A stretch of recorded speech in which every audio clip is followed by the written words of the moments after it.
Welcome to Hey another there. edition of Ranking the Songs. And today, me and my cohort here, Mr. Davey Cretan from Cretan's Classics. Who are we going to do today? From the moment you tell me yes. All Yes, my right. favorite band of all time for decades and decades. Top 15 Yes songs, which Ah, was extremely hard to do. I made a list of 31 and I still left out dozens of songs that I love. This was incredibly hard for me. What about you, Joseph? well, initially we were going to do the top 10. And then you said, well, look at how many songs they recorded throughout their career. So if you try to whittle it down to 10, that's going to be even harder. And then when I went back to compile my list, I go, holy mackerel, he was right. Because there's about 10 songs I could have put in here. I just had to chop them off because you can only have 15. We actually do have a few honorable mentions, but we couldn't list 100 honorable mentions or we'd be here all day. I know. So, all right. So basically, we're just going to go back and forth. We'll give our number 15 on down. And why don't you go ahead and start us off with the how you're going to start it off? You're leaving me in suspense. I'm thinking, is he going to pull something out of obscurity here? Or is it going to be a classic Yes song that everybody knows? Well, let's find out.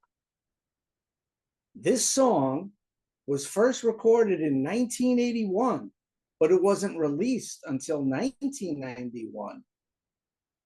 Originally, it was a song called Don't Give in its 1981 demo form. And eventually, after it was released a decade later in 1991, it actually reached number 36 on the mainstream Billboard rock charts. From the Yes Years box set, the 4 CD box set originally, and now it's a bonus cut on the 90125 remaster. The only song on my list written by one member of Yes is written by Trevor Rabin, and it's called Make It Easy. And it's actually done by the four-piece band Cinema before John Anderson rejoined them, and they were called Yes.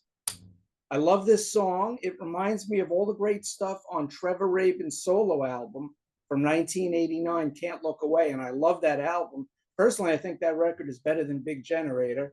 And I know that's a very contrarian take because, ooh, I'm saying something bad about Yes, the Trevor Rabin solo album is better than the Yes album. Oh my God, call the police. Ooh. But Make It Easy is a great song. I love Rabin's guitar work, his keyboard work. It's catchy. It's got a great chorus. And when I first saw Yes on the 90125 tour, they did the instrumental intro of this. They just took that and they did it before they played Owner of a Lonely Heart. And they did that for years and years. And then finally in 1991, playing the box set, working in the record store, I got my box set. I'm playing all the discs. And I think it's on, disc 4 is all the Rabin stuff. And I hear this thing that sounds familiar.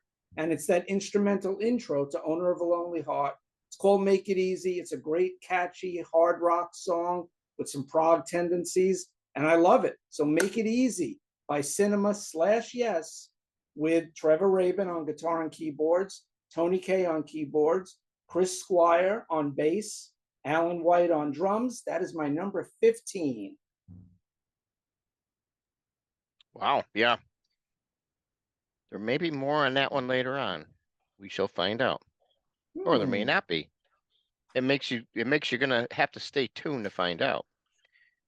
All right. So that is something that he threw everybody for a loop there. Not only was it not anything old, it wasn't a common song. It was an obscure B-side. All right. Well, let's go with my number 15. This one we're going to go back to 1987, and that's none other than the Big Generator album. We might be visiting this one maybe a few times today, but number 15 is going to be Shoot High, Aim Low, which actually is Trevor Rabin's favorite track from the Big Generator album. And he's not a big fan of a couple songs on that album, the way they came out. He didn't like Almost Like Love. There's a couple things on there he just didn't like the way they came out and stuff, unfortunately. But this one he feels is the best song on the album. and I could see why. You know, it definitely catches you. It kind of hides a little bit down the track listing.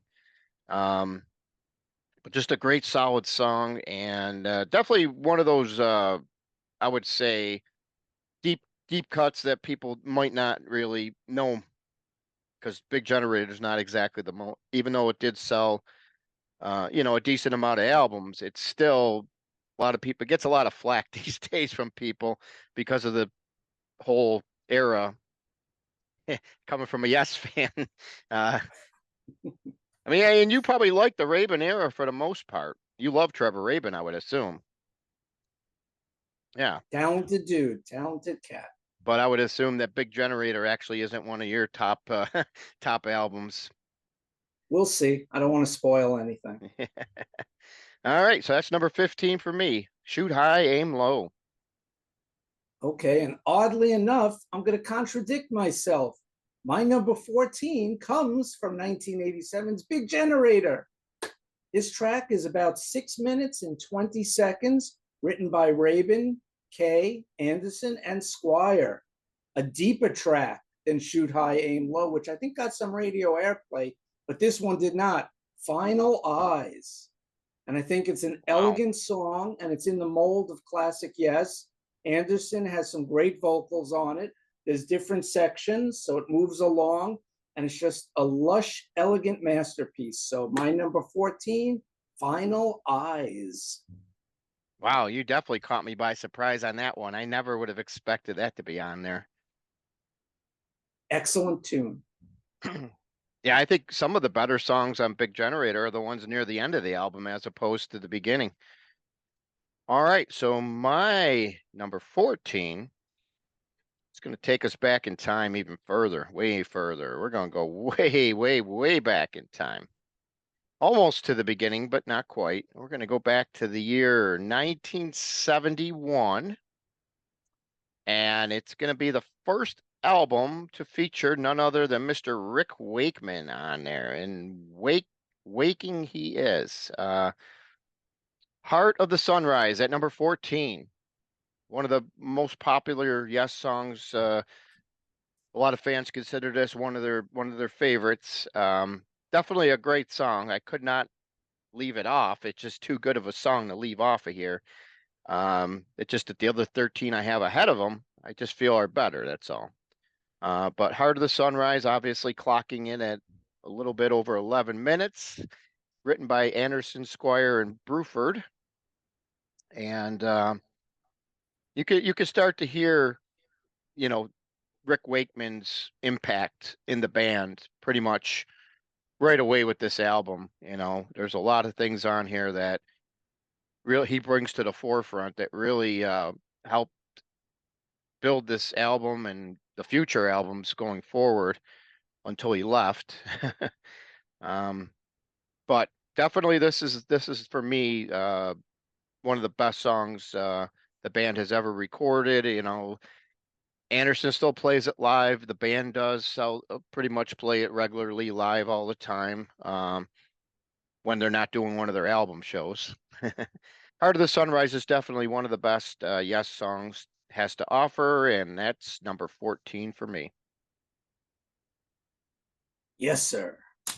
Number 13 for me is a song that when I first heard this album, it sounded very different to me. From 1983, the 90125 album. I liked it. I think it's a great record, but it didn't really sound like the 70s Yes that I grew up on. I found Yes in the late 1970s when I found FM radio and I started buying their records in the back catalog. So that's the period I'm drawn to, the 70s Yes albums for the most part, although there are great songs from every era of Yes. But the last song on this album I always thought sounded the most like classic Yes, the song Hearts. And it's written by all five band members, John Anderson, Chris Squire, Trevor Rabin, Alan White, and Mr. Tony Kaye, the famous one-handed keyboard player with his hand in the air and the other on the organ. Hearts is a great song. It's another multi-part suite. It's about 7.5 minutes long. And to me, it caps off the album in fine style. and it's always been my favorite Yes song from 90125. So my number 13, Hearts. Oh yeah, you're digging deep, but you're playing more 80s yes than I would have imagined, really. You surprising me here, Mr. Cretan here. Cool. Definitely, because I think off camera when we first decided to do this, I think I heard somebody mention, "Oh, you're probably going to have all of Big Generator and all of 90125 as my top yes songs." So far, I'm actually about one out of two. I did have one on there from Big Generator, but 13 will probably surprise you. And that is going to be going back for the one. We're going back to 1977 with Awaken, another true masterpiece by this band. All 15 minutes and 38 seconds of it.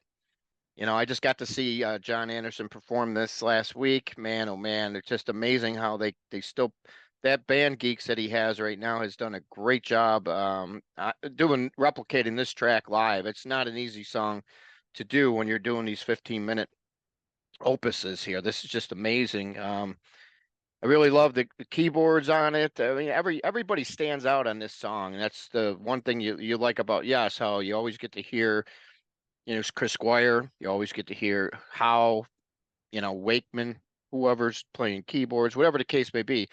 They usually stand out pretty good, and nothing. I would say this song definitely is another one of John Anderson's vocal masterpieces. This guy just is amazing.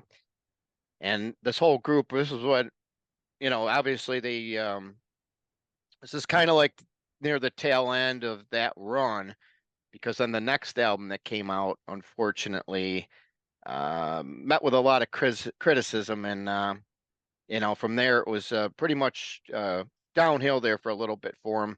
But this was the album they kind of left it in a good place. They had a lot of great songs on this album, and no doubt Awaken definitely is a great standout track from this album here. At number 13, Awaken.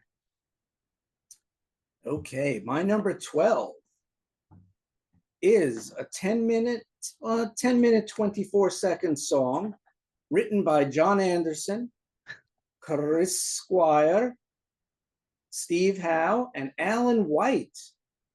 Alan White plays piano on this song from 2001, the Magnification album, the next to last song, In the Presence of. Beautiful song, and I love it. Easily my favorite song from Magnification, which is an underrated Yes album. There are some real gems on it. But my personal favorite, In the Presence of. And Steve Howe, his pedal steel work towards the end of the song is amazing. And you hear Squire on the bass throughout the song. Through every Yes song, you hear Squire. You can't miss him. You can't not hear Chris Squire. He is my favorite bass player. Steve Howe is my favorite guitar player. Rick Wakeman is my favorite keyboard player. That's why I'm such a huge Yes fan. And John Anderson's voice, how did he sound last week? He sounded great, right? Yep. And he's almost 80 years old and he still sounds amazing. He's a freak of nature. You got to love it. There aren't that many in rock and roll that could still have their voices. He's great. And of course, from Deep Purple, Glenn Hughes still sounds amazing. A lot of the other guys have lost their voices from drinking too much, smoking too much. Just the lifestyle, touring just wears you down. But John Anderson still sounds great from what Joseph told me about the show. And In the Presence of, from Magnification, if you Yes fans don't know it because it's not a hugely popular album, definitely seek it out. It's got 4 parts in it, and each part is amazing. It's another 10-minute, multi-sweet, mini epic opus from Yes, and I love it. All right. Magnification. And that was your number 12. Yep. Perfect. All right. So my number 12 is a song that seems like both versions of this band out there have kind of lost touch with. You don't hear this song too much live anymore, but you did, back in the day for sure. And it was a big radio song. And so my number 12, I'm going to go back to Fragile. This song was written only by John Anderson. Sole writing credit on here. Nice little short song. And that's going to be Long Distance Runaround. I knew it. Why'd you know it? I could tell. Oh, okay. I just knew that's where you were going. Nice short song and right to the point. And yeah, just one of these songs that they just none of these bands are playing it live anymore. They kind of dropped it, you know. I guess they like to get these long songs in there to really dazzle the fans, give them the wow factor. But Hmm. this is definitely one of those songs that always endeared me to the band, helped me get into them because of, obviously for me growing up, I didn't really get into Yes until 90215 because that's when it first came out, and that pretty much introduced me to Yes. And then so I had to go back from there and then start to learn all the other classic stuff. And this was one of them. This was one of the songs that our radio station would play, and it's always been dear to me. Just not dear enough to be higher than number 12, but that's where we got here. Long distance runaround, number 12. Okay. My number 11, 6.5 minute song, and it has a fake ending. It stops, then it takes a beat, and then it starts again. And the bass playing from Chris Squire on this song is stellar. Even has a bass solo. After that little break, it stops and then it comes back. From the Drama album, 1980. Does it really happen? With a question mark at the end of it. And it's written by all 5 members of the band. And this is when Chris Squire on bass, Steve Howe on guitar, Alan White on drums. They needed a singer and they needed a keyboard player. And who happened to be in a nearby studio? The Buggles. So they got Jeff Downs on keyboards, Trevor Horn on vocals, and because of their manager, Brian Lane, at the time was managing both outfits, they came together to form Yes. I should say to reform Yes. After John Anderson and Rick Wakeman quit after the Tormato album, they tried making a record in 1979 in Paris with Roy Thomas Baker. It didn't work out. But the Drama album, I always loved it.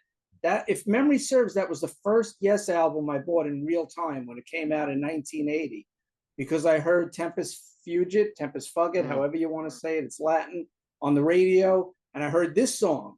The New York City rock stations played this song, Does It Really Happen? And I went out and I got the record. Some of my school friends actually saw Yes at Madison Square Garden at the time. Unfortunately, I didn't see them until the next tour for 90125. But this song, it's melodic, it's heavy, it rocks. Down's keyboard work is sublime on it, and the bass playing is phenomenal. So at number 11, Does It Really Happen from Drama 1980? All right. I had a feeling Drama would pop up here on your list somewhere. All right. So, number 11 for me. We're going to go back to the 1980s, but it's not Drama. So that pretty much narrows it down to 2 albums after that point. It's hard to believe. Yes was so big with 3 decent, really good albums in the 80s here, and yet they only made 3. But we're going to go back to the groundbreaking, biggest selling album of the band's career. That's going to be none other than the 1983 90125. We're going to bring a song that was written while Trevor Rabin was in the bathroom, the majority of it, its bass line and its hook. And that's going to be the number 1 smash, folks. Owner of a Lonely Heart. Yeah. I mean, I know it's a number 1 song.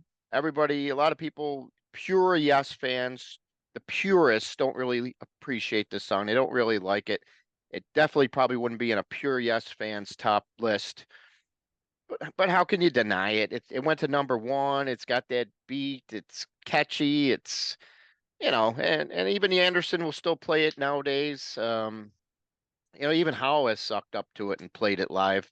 Even with his own version of Yes. So you just can't keep it off a list. That's all.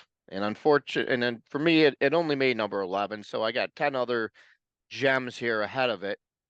Um, I'm not trying to make the song sound like it's bad, because it's not. It went to number one. Bad songs usually don't go to number one, you know, for rock bands, unless you're like some kind of flavor of the month pop band where, something might have like you know what I mean, where a song might have just happened to come out at the right time and everybody thought it was catchy or funny or whatever, and they jumped on the bandwagon, but Disco Duck.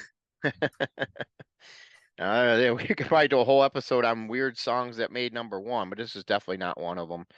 And if I'm not mistaken, wasn't this one of the songs they played at their induction as well at the Hall of Fame? So, yeah, Yes. Do you remember who played bass on it? Geddy Lee, Actually, he played on Roundabout. Steve Roundabout. Howe played bass on it. Oh, okay. Yeah, so you got me on that one. And the video, you didn't mention actually there are two videos for Owner of a Lonely Heart, but the long one, the 6 minute plus one, with all the animals cuts in it, the guys turn into animals, they're on the rooftop. Great video for Owner of a Lonely Heart. Hmm. Love that video. Yeah, I didn't know about that. I seen the original video, but I didn't know about that 6 minute version. Interesting. Yeah, back in the day, was that one they showed on MTV as well? I didn't have MTV back Me then, neither. That's why I'm but I asking. saw it on Friday night videos on Oh, NBC. I remember it okay. from there. Yeah. All right, so that's my number 11, Owner of a Lonely Heart. Let's get into our top 10. This will really get interesting now. Top 10. Now we get into the meat of Yes.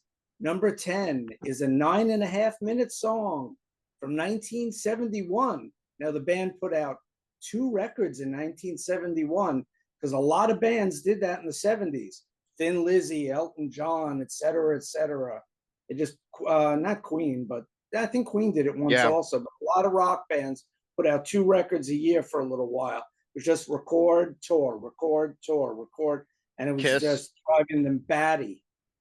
But this number 10 track from 1971, written by John Anderson, Chris Squire, and Mr. Steve Howe, it's another mini epic song at 9.5 minutes. It comes from the Yes album, and it's sort of three songs in one. It's three parts melded together to make one of the epic Yes songs, mini epics, Starship Trooper. And it's a phenomenal song. They do it at almost every show. It's got to be one of their most played songs if you look it up. And if they don't do it, fans feel like, oh, they didn't do Starship Trooper. Darn it. That's how good it is. It's a great song. Just the vocals in the middle section, just the keyboard work of Tony Kaye on this one, guitar work of Steve Howe, and that great end section he took from his former band. I think it was from Bodast. He was in a band called Bodast before he joined Yes, Bodast. And I think that's where the third section, Worm, Wurm, with the umlaut over the U, so it might be pronounced Worm, like it's German. Just he has some great solos, and and if you listen in headphones, it just goes from side to side. Howe is soloing here, then he's soloing here, and it just ping pongs back and forth. Yes is a great headphone band. So always listen to Yes on headphones. There's a tip from your Uncle Davy Cretin for you. So at number 10, Starship Trooper. Okay, number 10. All right, so my number 10.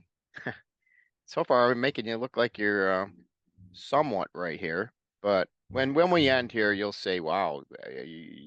You'll be amazed at my list as we get done here. You'll be going, I guess I was wrong about what Joe was going to pick." All right, so this song probably won't be the one to make you say that. Number 10, it's going to be coming from that lovely album, Big Generator, came out in 1987. And this one was the highest charting song from that album. And that's none other than Love Will Find a Way. Classic Trevor Rabin song here. And vocal. He sings the majority of the main verses here.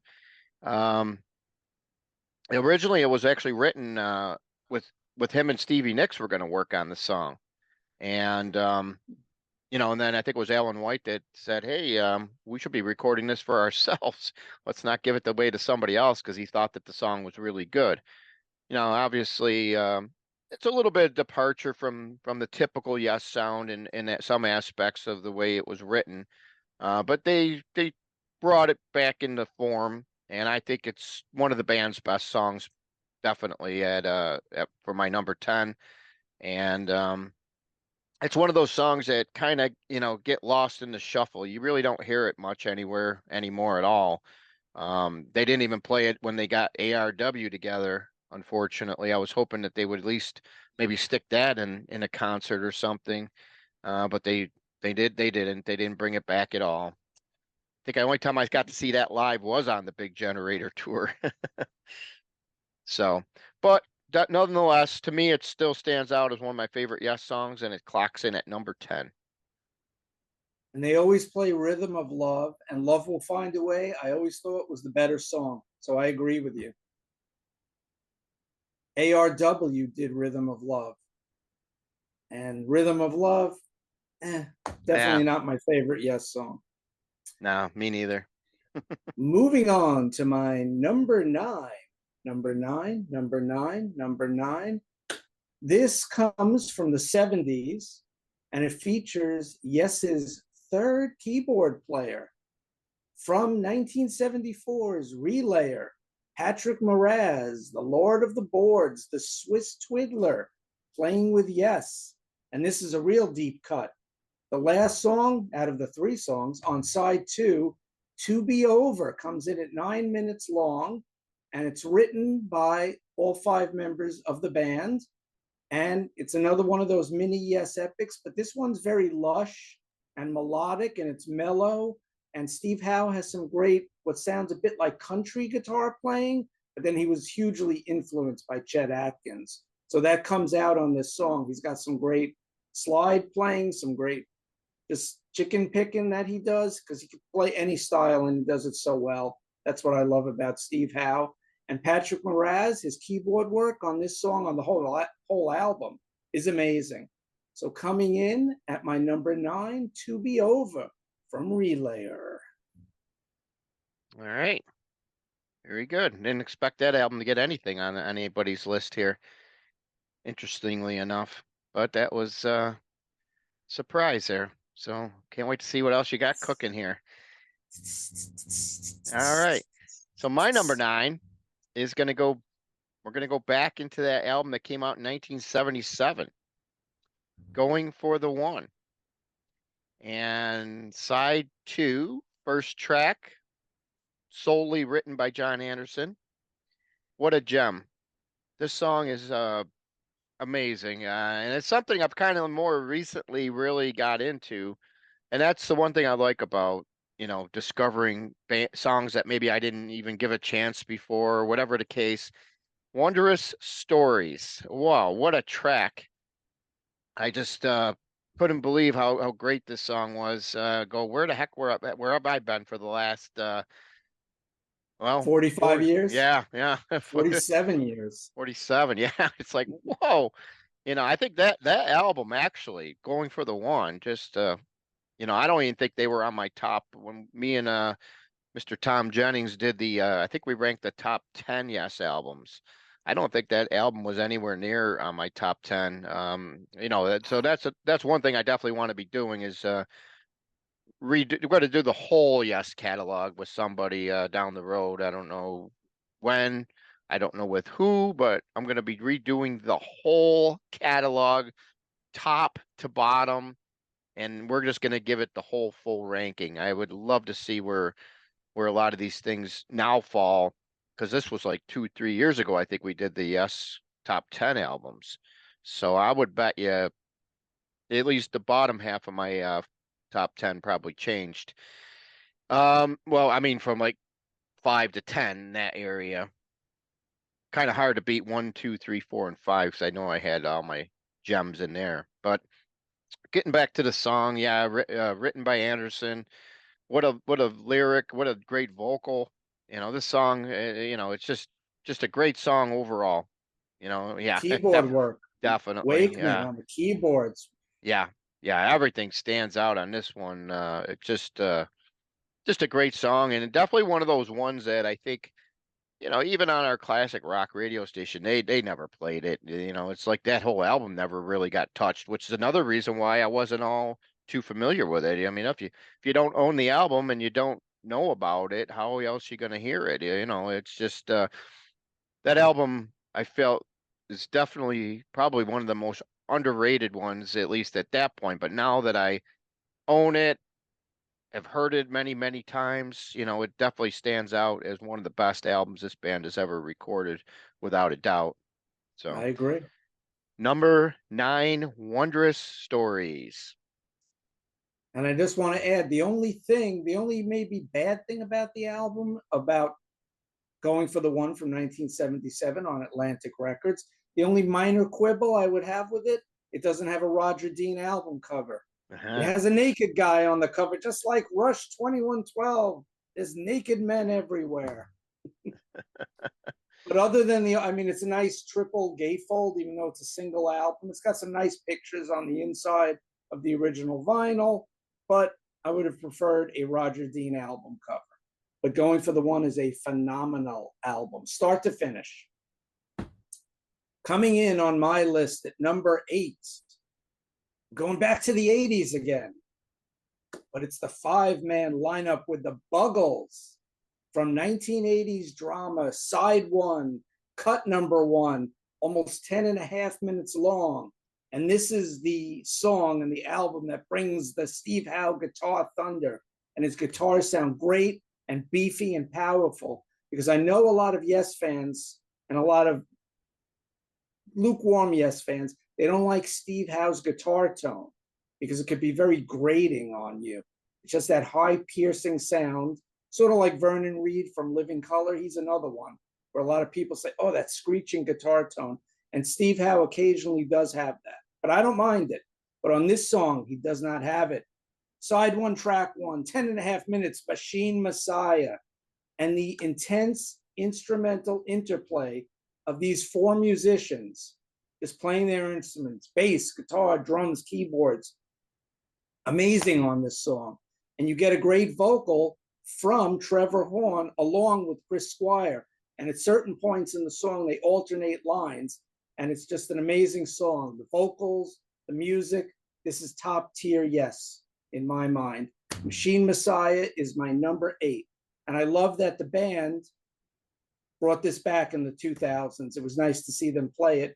Maybe it didn't have the intensity that it did back in the 80s when they played it, in the early 80s, but it's still an amazing song. Machine Messiah, my number 8. All right, yeah, and that drama album, as much as there are fans that malign it because Anderson's not on it, reached Yep. number 2 in the UK, which is one of their highest ranking albums ever, and it went silver over in the UK, and that's the only certification it received out of all the countries. But it still reached number 18 in the US, so not too bad. And It obviously, has to it has to be gold here. It has to be recertified. well, that's the case with a lot of things, as we come to learn and come to know over time here.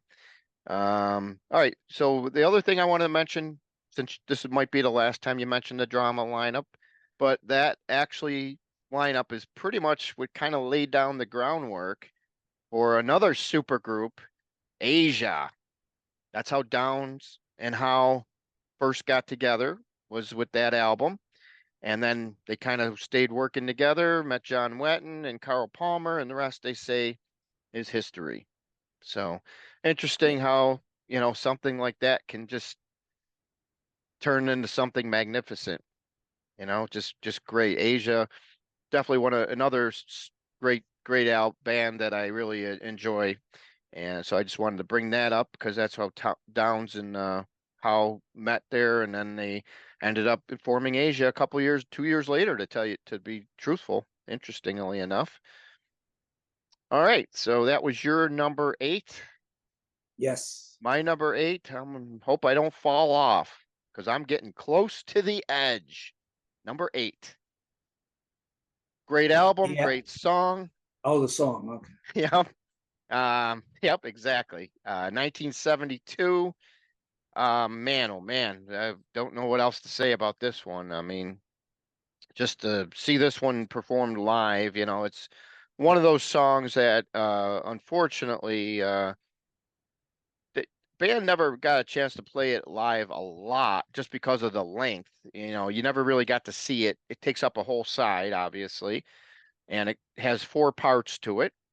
Um, the solid time of change, total mass retain, I get up, I get down, and the last part is seasons of man. But it all totals in at 18 minutes 43 seconds, written by John Anderson and Steve Howe, who did the music and the lyrics together, and definitely always brought up as one of the best Yes songs and albums that the band has ever recorded, and I concur.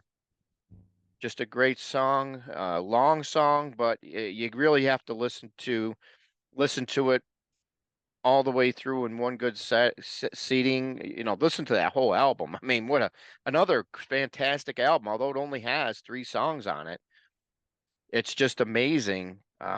This is the period of Yes where they started to really start focusing in on filling up their albums, the complete sides, with just like single tracks, which were really long, complex songs.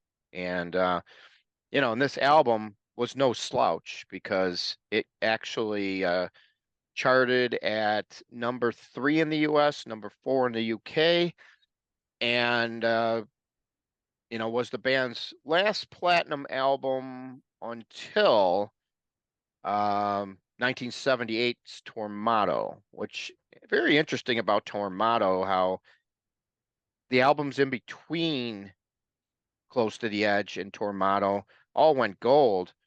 Do you think any of those albums probably, and we just talked about going for the one. Do you think the other ones also probably went platinum by now? Probably, yes. No pun Yeah. intended.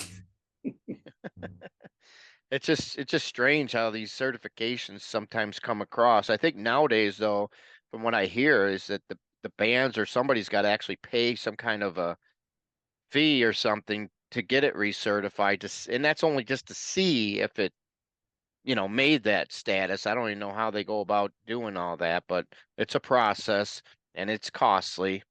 But if it does go platinum, I mean, that probably helps still concur a lot of those, make up a lot of those costs, probably, if it is certified platinum, because they probably get something for that, don't they?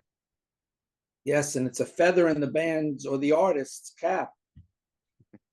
But the record companies don't want them to know the true sales. So Yeah, they don't want to pay more money to the artists. So yeah, it's a vicious cycle. yep, yep.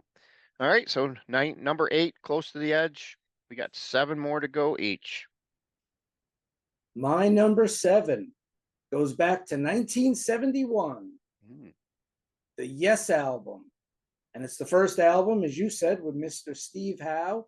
And he immediately makes himself known.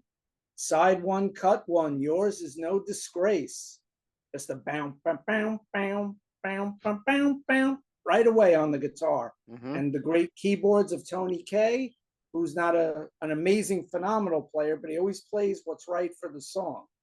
And he wanted to keep it old school and just play the organ and the piano. And the band wanted to get into electric keyboards. And that's why they jettisoned Mr. Kaye at the time after this album, before Fragile. And they got Wakeman in because he was the lord of the boards and could play any kind of keyboard. And for the Tormato album, he even invented his own keyboards. But that's another story for another time. Yours is no disgrace. Once again, it's the bass. It's just Chris Squire's walking bass line. Boom, boom, ba-doom, boom, ba-doom, boom, boom, boom. Amazing, so catchy. It's another hook. His bass lines are filled with hooks, and it just adds so much to the music that you don't hear with a lot of other bands and bass players. So Yours is no disgrace, the first song, side one, track one on the Yes album. That is my number 7, coming in at just under 10 minutes long, 9:40 or so. All right, very good. All right, so number 7 for me. I'm going to go back to the same year, 1971. But a different album. Aha. Going to go to the song that was written um, by John Anderson and Steve Howe. And it's the only song on the album that they wrote together. And that's 1971. It's Fragile album. Side one, cut one. I'll be the roundabout. Number 7 for Ma- me, roundabout. Mountains come out of the sky and they stand there. Yeah, just what it can be said. This is one of those songs that both bands play, both bands do. They usually, actually, if I remember my memory, I don't know how good my memory is, but I seen both these bands, John Anderson last week, and they did end with Roundabout. And then I saw Yes in October of 2023. Pretty sure they ended with Roundabout. If not, I know they played it.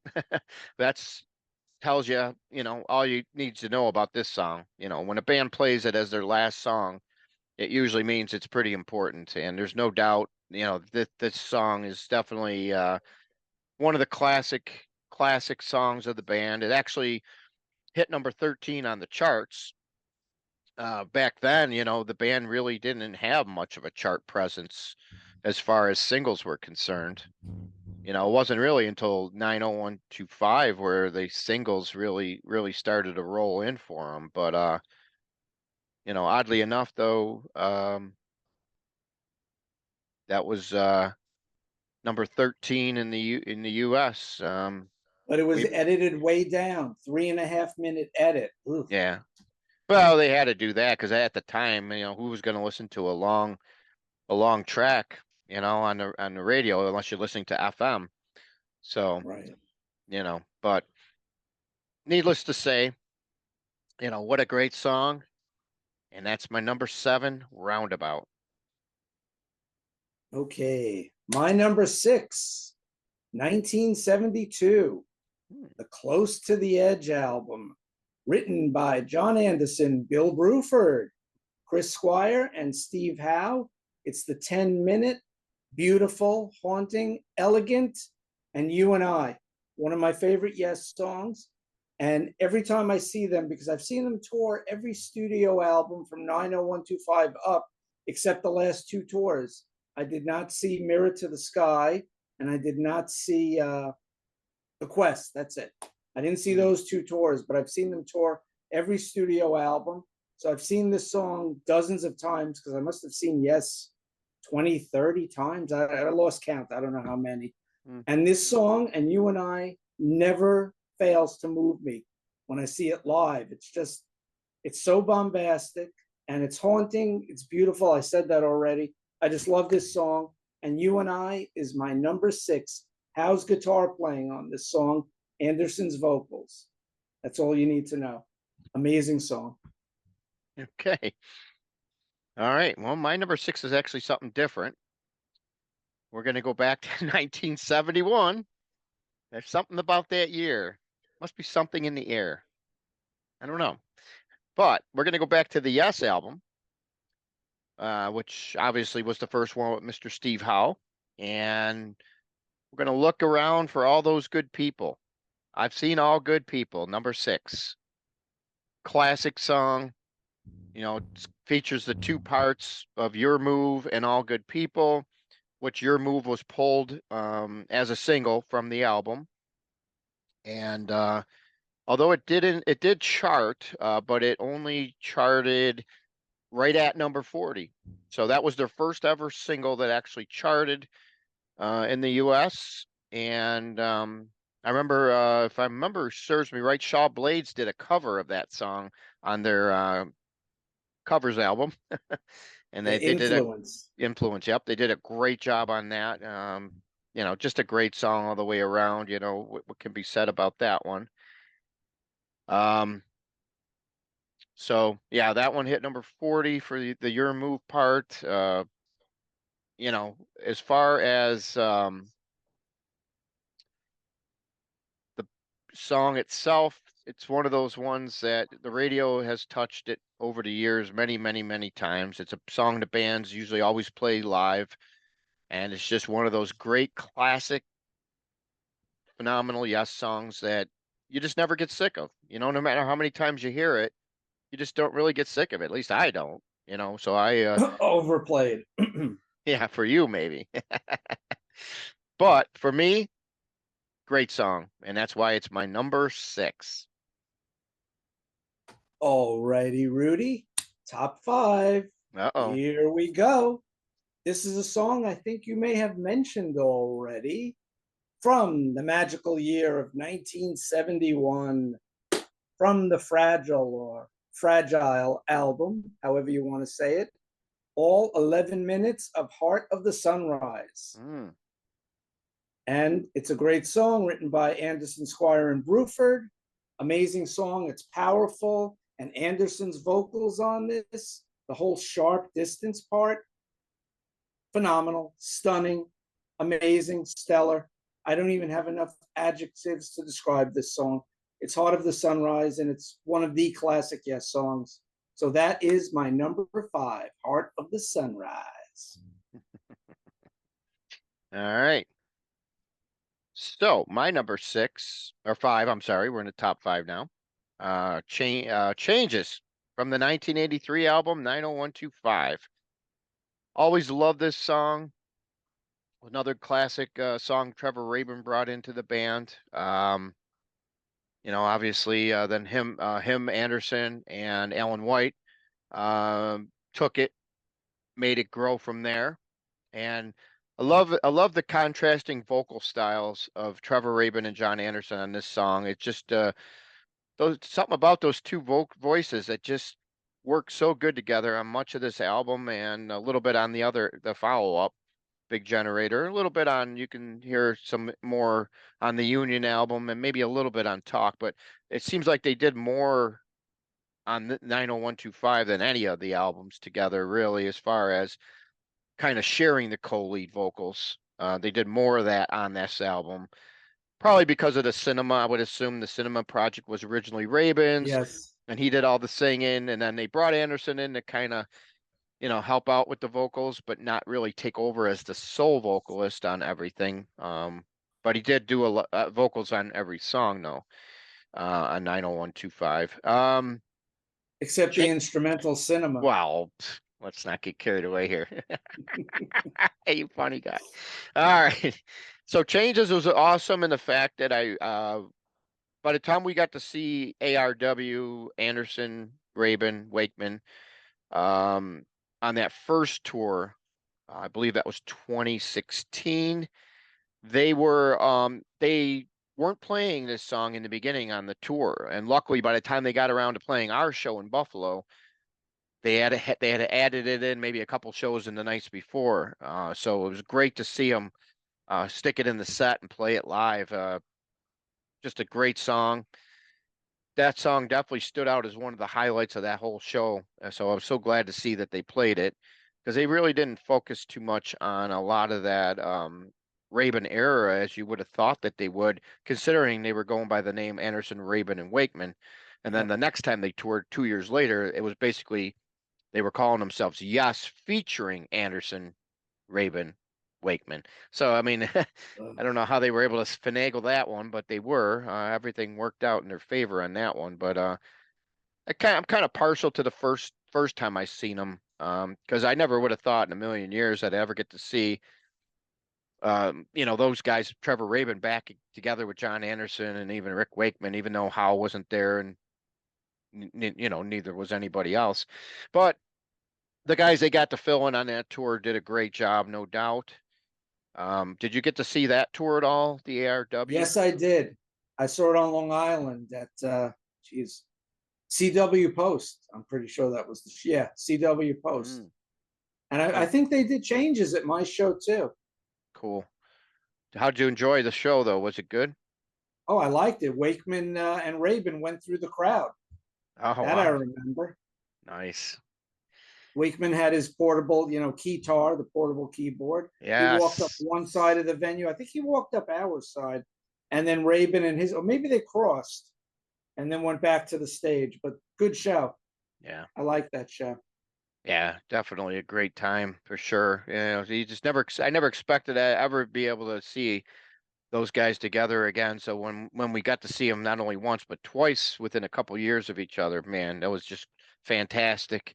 It's just good to see these bands when these guys are out there performing because it's not something that happens quite a bit. And I even look at Yes now, even the regular brand Yes name. They're doing these tours, but they're getting shorter and smaller as they grow older, you know? So it's like, I think the last tour they only did like maybe a dozen dates or something like that in the United States. So, you know, luckily I got a chance to see that. So changes number 5. Let's get down to our top 4 here. Coming in at number 4, the magical year of 1971. A Hair Under 8 Minutes, written by John Anderson and Chris Squire. Although the thing I love about this song is Steve Howe's guitar work. From the Fragile album, a very deep cut called South Side of the Sky. And I can't believe Wakeman didn't get a co-writing credit on this because of that great piano section in the middle with Howe and Squire and Anderson all harmonizing. And you got Wakeman on the piano, the grand piano, and it's an amazing song. And on either side of that beautiful midsection, you got this heavy rock song with some really great lead guitar runs from Steve Howe. He's in this speaker, he's in this speaker, just these fast runs up and down the fretboard. He sounds great. And both sections of the song, including the swirling wind effect at the beginning and the end, just make this a mini epic. And I love South Side of the Sky. And I'm glad I got to see them play it a few times. It doesn't translate the best live because it's more of a studio track, but it was still great to see live. So South Side of the Sky is my number 4. All right. And for my number 4, we're going to go back to, any guesses? Could be anything because I said back to. There's many albums we've been back to already, but we're going to go back to 1983. One Okay. more final trip back to the 1980s. And the song that I consider the true gem of 90125, the best song on it by a mile. You want me to guess? I don't think you're going to guess it. So go ahead, try. The way you say that, I was thinking side 1. Now I'm thinking side 2. I'm going to guess our song. I will say City of this. Love. I will say Is it this City though. of Love? No. It's I should gonna have stuck be with the first side. Hold on. no. Nope. So it has to be It Can Happen then. It's written by Squire, Anderson, and Rabin, clocking it at 5 minutes and 39 seconds, no doubt about it. It can happen. That's what I just said. It can happen. I know, but you took your 4 guesses to get it. My favorite Yes song from this album. Just first time I ever heard this one, just drew me right in and grabbed me, man. What a great song. You know, I will say Changes, it was right behind it. They were neck and neck. It was hard to pick, you know, but it can happen one this time. Maybe not next time, who knows. But, you know, got a lot of airplay, reached number 51 on the charts. It was released as a single. You know, I just love this song. What else can I be said? If you're not familiar with it, grab 90125 because every song on that album is good to great, even though it is the biggest selling album of the band, and a lot of people might not consider it true Yes. But in my estimation, I can play this album over and over and over, and not you know, maybe Owner of Lonely Heart will get a little bit after a while, but the rest of the album, love it. Number 4, It Can Happen. Have you heard the cinema version where Chris Squire sings the whole Yes. song? Yes. That's Heard a that. cool version too. Yeah. Yeah. Not as good, but still not I definitely. like that version. Oh, well, no, that's what I was saying. It not I don't like it as much as I'm probably because I'm more used to this one, but he definitely did not it wasn't anything. It's not a negative. He definitely did a great job with it. No doubt about that. Correct. Okay, we are going to break out the big guns. Uh-oh. Coming in at number 3, the longest song on my list. I think even out of my top 20, it's the longest. Wow. Coming in at 21 minutes and 55 seconds from 1974, going back to Relayer for the Gates of Delirium. Mm-hmm. This song is epic. I mean, after they did Tales from Topographic Oceans with just 4 songs on a double album, 4 sides, they said about, yes, oh, you're too bloated, you're just doing these long songs, and it's just rambling and meandering. You may as well put War and Peace to a song. So John Anderson said, okay, I'll take your challenge, I'll do that. And that's what the Gates of Delirium is. It's about war and peace, and it's an epic tune. It starts out melodic but heavy, then it goes into a crazy cacophonous section, and then it ends with the beautiful soon section. 22 minutes of pure yes magic, and it has to be up there for me. It's an amazing track written by all 5 guys, and everyone shines on this song. Alan White does some amazing drum work on here. He's an underrated, or sorry, he passed away a few years back. Underrated drummer. He's more rock and roll. He's not as finesse as Bill Bruford was on the first 5 Yes albums, but he turns in some great drum performances on Tales from Topographic Oceans and on Relayer. Everyone's playing is just lifted, I think, by Patrick Moraz on the keyboards, and that's why my number 3 is the beautiful Gates of Delirium. All right. Now my number 3, going to go back to 1972. And this is a song that you had already mentioned. So looks like we're starting to get a little bit more same songs on here than you would probably have imagined. And that's going to be none other than And You and I. Just like you said, I concurred with everything you said on this song. Anderson just played this one when I just seen him as well. He actually did Close to the Edge and You and I pretty much back to back.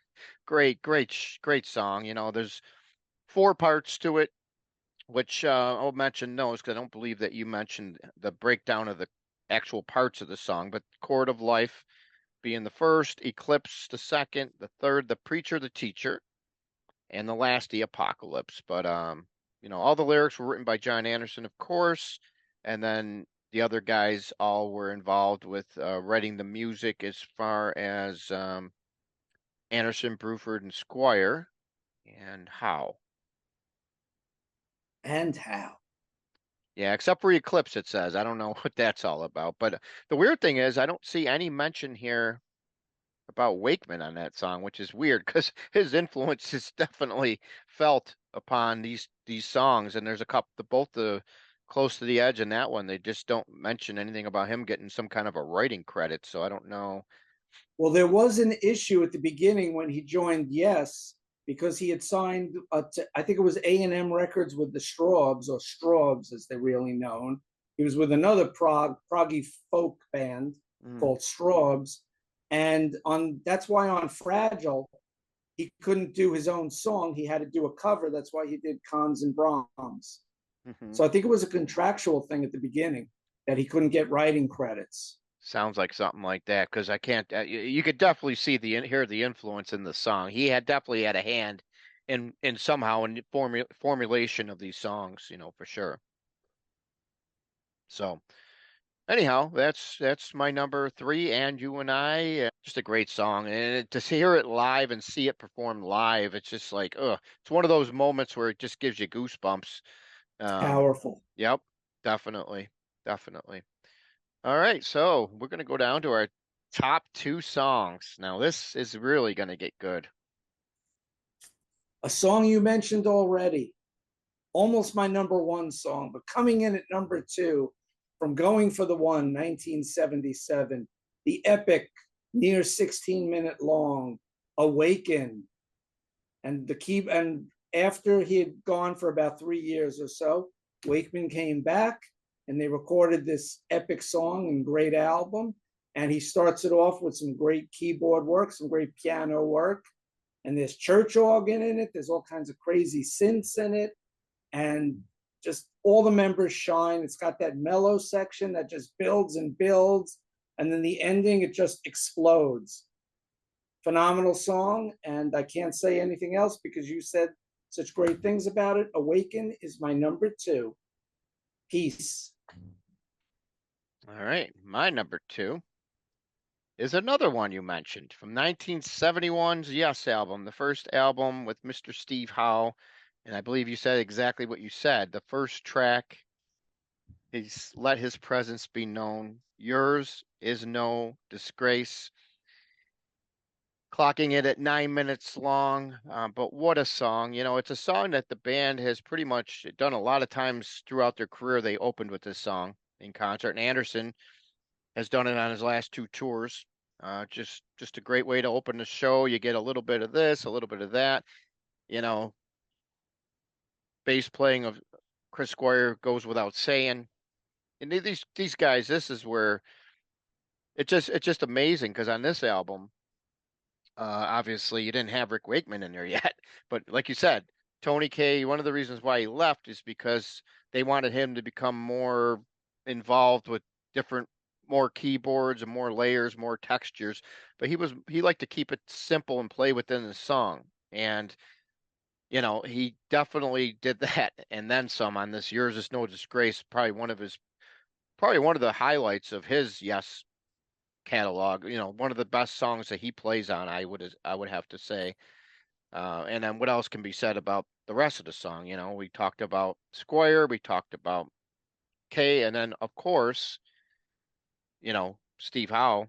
You know, just a great way to kick off his Yes career with the song like this. The way he plays guitar on it, man, it just brings it all home. And then Anderson's vocals on top of it, and then Bruford's drumming. I mean, that's what makes this band stand out from the pack. That's what makes these guys, these individual band members, you know, not only do they all stand out on their own on these songs, but when they combine their forces and put everything all together in one, it's just simply amazing what they created. Just simply amazing. And then this is definitely to me one of the pinnacle songs, but I do have one more that I like a little bit more. But that was my number 2. Yours is No Disgrace. Yeah, it's how they gel together. Yep. They were all working toward a common goal. It's before, a lot of the booze and drugs and money and egos set in. And they weren't a huge band at the time. They were on the way up. Hmm. And this just helped them getting Steve Howe and then getting Wakeman. They just kept replacing members and getting better and better for a while. And after that, that's when it came to a head. But my number 1 song, you have also mentioned, Ooh. and you were right. I was wrong. I thought we'd have less songs in common, but we have more songs in common than I thought, which is unusual for us, the way we usually see things. Like with Kansas, I don't think we had any of our top 10 were the same. But this is different. Coming in at number 1 from 1972, side 1, cut 1, Close to the Edge. Anderson, Howe, an amazing song. It's freaking phenomenal. And there are no better Yes songs in my book, in my opinion. It just starts out with that swirling bird type sounds, and then it just turns into this heavy, thunderous rock song. And it's punctuated by Anderson going, ah, and then it just goes right back to this chaotic maelstrom of music. And then it comes out into this melodic part with Hal leading the charge on guitar.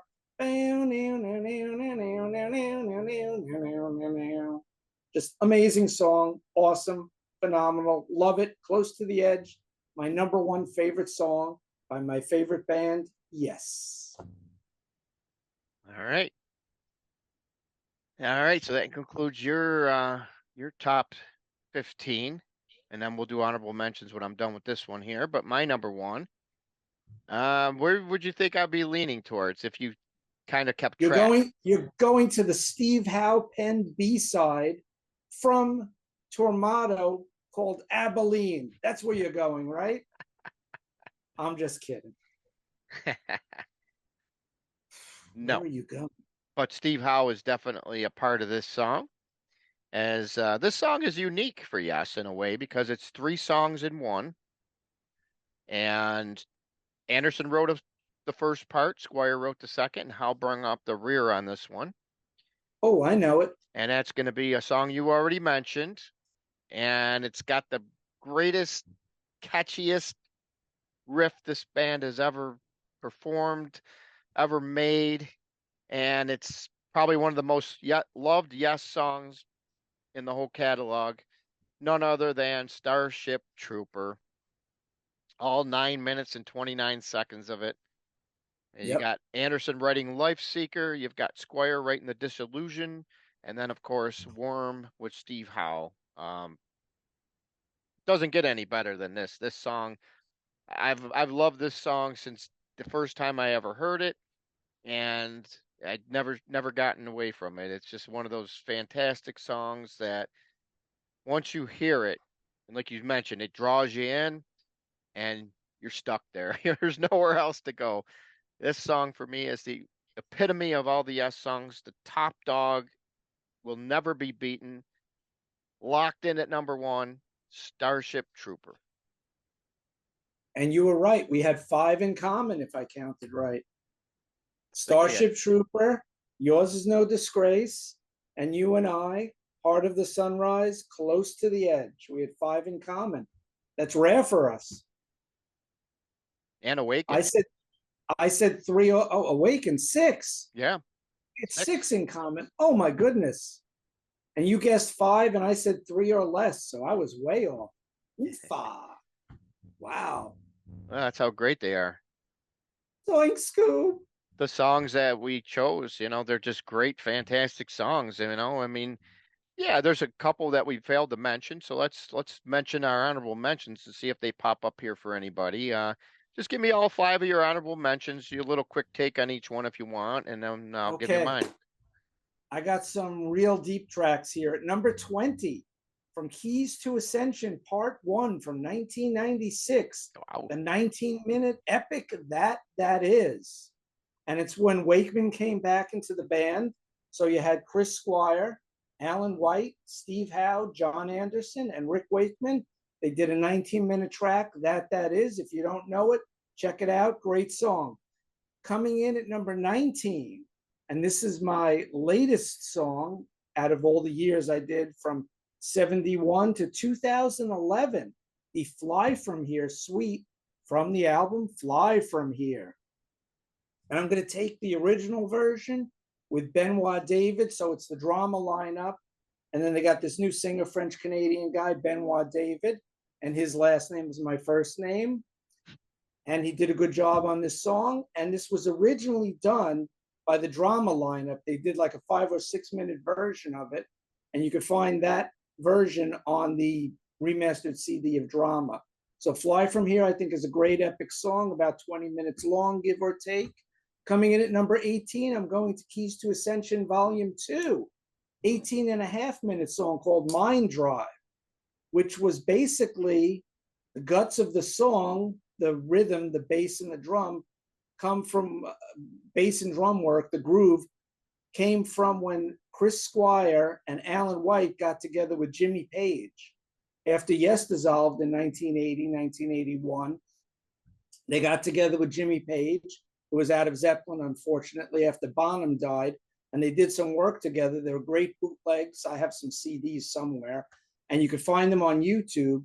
And the guts of Mind Drive, just that great rhythm, comes from those sessions. And the band, they were supposed to call themselves XYZ, ex-members of Yes and Zeppelin, XYZ. That's what their name was.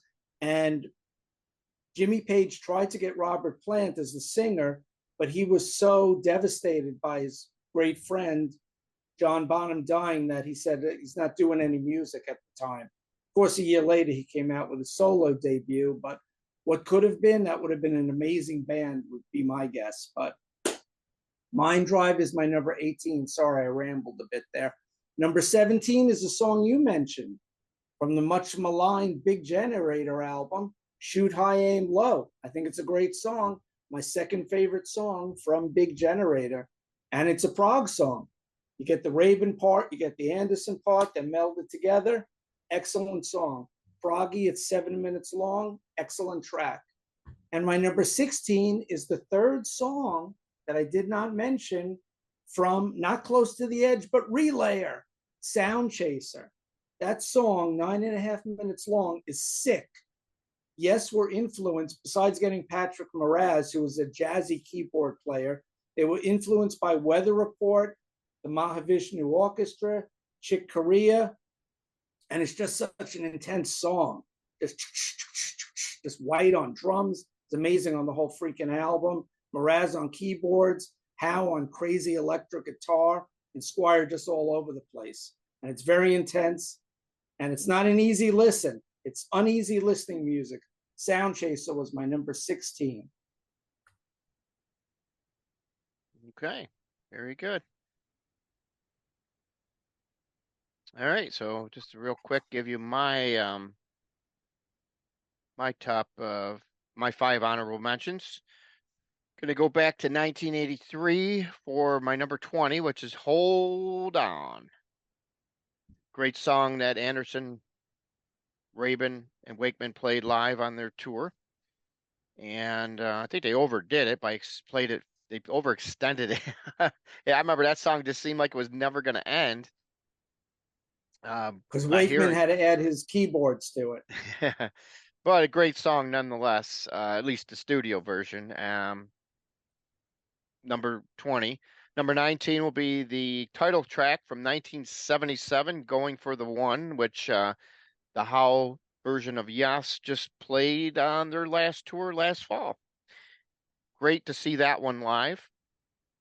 And number 18, Perpetual Change, a great song from the Yes album.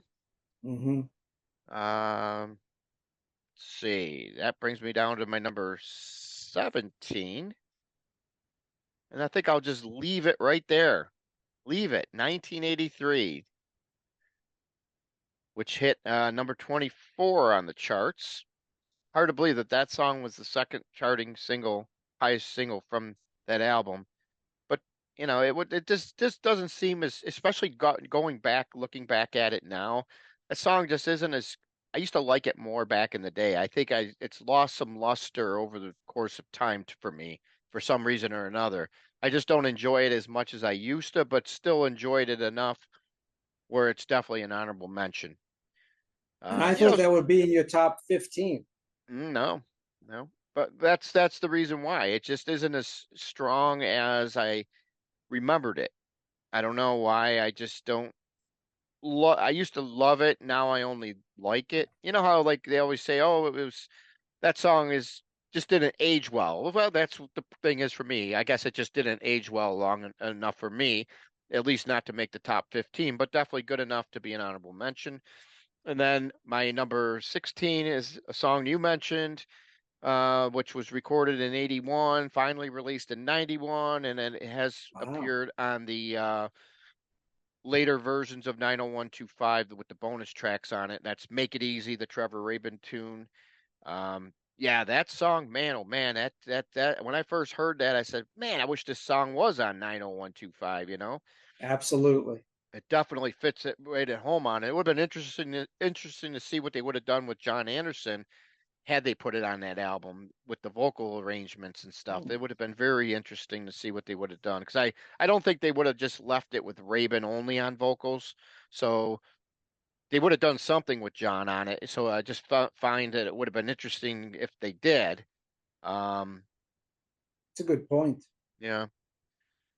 But other than that, that rounds out my honorable mentions there. So this was definitely, but man, what it was great going back and re-listening to all these songs and trying to put them in the right spots. And I feel very comfortable that I did that for myself for once. Sometimes I'm browbeating myself making these lists when it comes to songs because albums, you pretty much know how the album is going to be the way it, because the way I rank them, I kind of got like a scoring system. So I know that that pretty much has to be a lock in place situation as far as an album is concerned.